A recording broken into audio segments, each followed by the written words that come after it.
Olá a todos!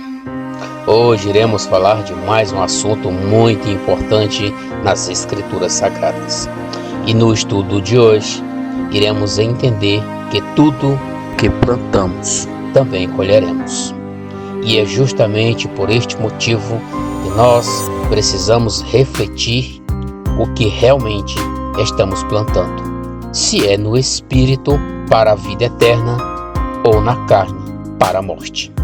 Mas, como de costume, iremos iniciar com o nosso texto base, que é Gálatas 6, versículo 7 ao versículo 9, que diz: Não vos enganeis, de Deus não se zomba, pois aquilo que o homem semeia, isso também colherás. Porque o que semeia para a sua própria carne, da carne colherá corrupção, mas o que semeia para o Espírito, do Espírito colherá a vida eterna. E não nos cansemos de fazer o bem, porque em seu tempo ceifaremos, se não desfalecemos. Meus amigos, o texto é bem claro como água cristalina, segundo o que o homem planta, pois aqui só há duas maneiras de plantarmos. Uma é segundo a carne e a outra segundo o Espírito. Todo aquele que semeia segundo a carne já está definido o que ele irá colher, que é a corrupção. Mas o que é realmente semear segundo a carne? É isto que iremos ver de acordo com a palavra de Deus. Mas para isto, iremos partir do princípio para compreendermos estas duas formas de semear, a da carne e a no Espírito. Mas, para isto, iremos ler a primeira carta aos Coríntios 15, do versículo 35 ao versículo 49, que diz: Mas alguém dirá: Como ressuscitam os mortos? E em que corpo vêm? Insensatos! O que semeia não nasce se primeiro não morrer. E quando semeias, não semeias o corpo que há de ser, mas o simples grão, como de trigo ou de qualquer outra semente. Mas Deus lhe dá corpo, como lhe aprouve dar a cada uma das sementes o seu corpo apropriado. Nem toda a carne é a mesma, porém, uma é a carne dos homens, outra dos animais, outra das aves e outra dos peixes. Também há corpos celestiais e corpos terrestres, e sem dúvida, uma é a glória dos celestiais e a outra dos terrestres. Uma é a glória do sol, outra a glória da lua, e outra a das estrelas, porque até entre estrela e estrela há diferença de esplendor. Pois assim também é a ressurreição dos mortos. Semeia-se o corpo na corrupção, ressuscita na incorrupção. Semeia-se em desonra, ressuscita em glória. Semeia-se em fraqueza, ressuscita em poder. Semeia-se corpo natural, ressuscita corpo espiritual. Se há corpo natural, há também corpo espiritual. Pois assim está escrito: o primeiro homem, Adão, foi feito alma vivente. O último Adão, porém, é espírito vivificante. Mas não é primeiro o espiritual, e sim o natural, depois o espiritual. O primeiro homem formado da terra é terreno, o segundo homem é do céu. Como foi o primeiro homem terreno, tais são também os demais homens terrenos. E como é o homem celestial, tais também os celestiais. Assim como trouxemos a imagem do que é terreno, devemos trazer também a imagem do celestial.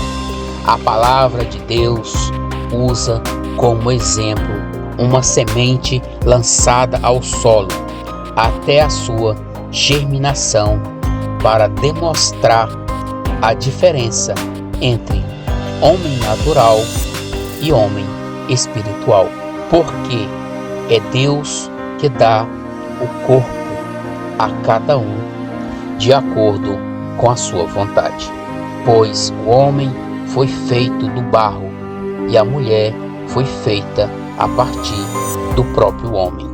E assim fez Deus os seres naturais, que são almas em corpos terrestres ou naturais. Pois, sendo o primeiro homem, o primeiro Adão, um ser totalmente terrestre e natural, torna-se impossível para ele alcançar a vida espiritual a não ser pelo processo de um nascimento espiritual. E é justamente aqui onde entra o último Adão, que é espiritual, mas não só um simples ser espiritual, e sim aquele que tem o poder de conceder ao homem natural um renascimento, mas desta vez não para a carne, e sim um nascimento espiritual. E este é o motivo pelo qual tudo isto é assim. E o versículo 46 deixa bem claro para nós as regras de Deus, quando diz que o primeiro homem não é espiritual, mas sim o natural, e depois é que veio o espiritual, que é chamado de último Adão, a saber, a semente da mulher. Meus amigos, o Senhor Deus nunca escondeu de nós que somos seres terrenos, pois o primeiro Adão é pó e ao pó tornará. Mas o segundo homem e o último Adão é do céu, porque é dele que temos o privilégio de receber o nascimento espiritual, pois só assim é que o homem natural é tornado participante dos céus através do ato de compaixão do homem espiritual para com os naturais. Meus amigos, o homem natural é carne e sangue, e ele ainda foi contaminado com o pecado e sentenciado à morte. É por este motivo que a palavra é bem clara, meus amigos. Carne e sangue não podem herdar o reino de Deus. Meus amigos, é aqui que temos de compreender que tudo que o homem planta, ele também colherá. Nós só podemos plantar de acordo com estes dois homens. Se estamos ainda em Adão, que é o primeiro homem, tudo que venhamos a plantar é para a carne, e da carne já sabemos que só se colhe a corrupção, porque está escrito: carne e sangue não podem herdar o reino de Deus. Então, como podemos semear para o Espírito? Pois é só através do Espírito que se colhe a vida eterna.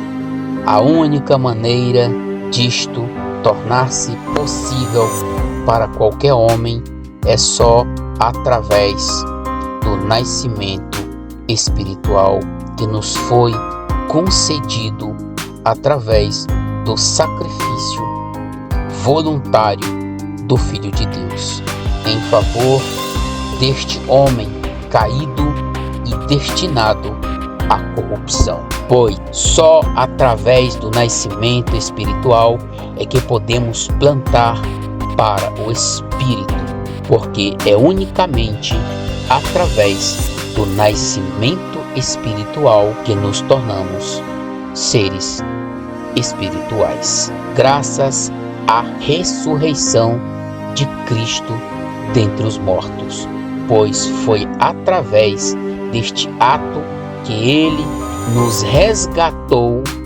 do destino à corrupção, dando-nos um espírito através do nascimento espiritual, tirando-nos das garras da morte para podermos compreender as verdades das Escrituras, que tudo que o homem planta, ele também irá colher.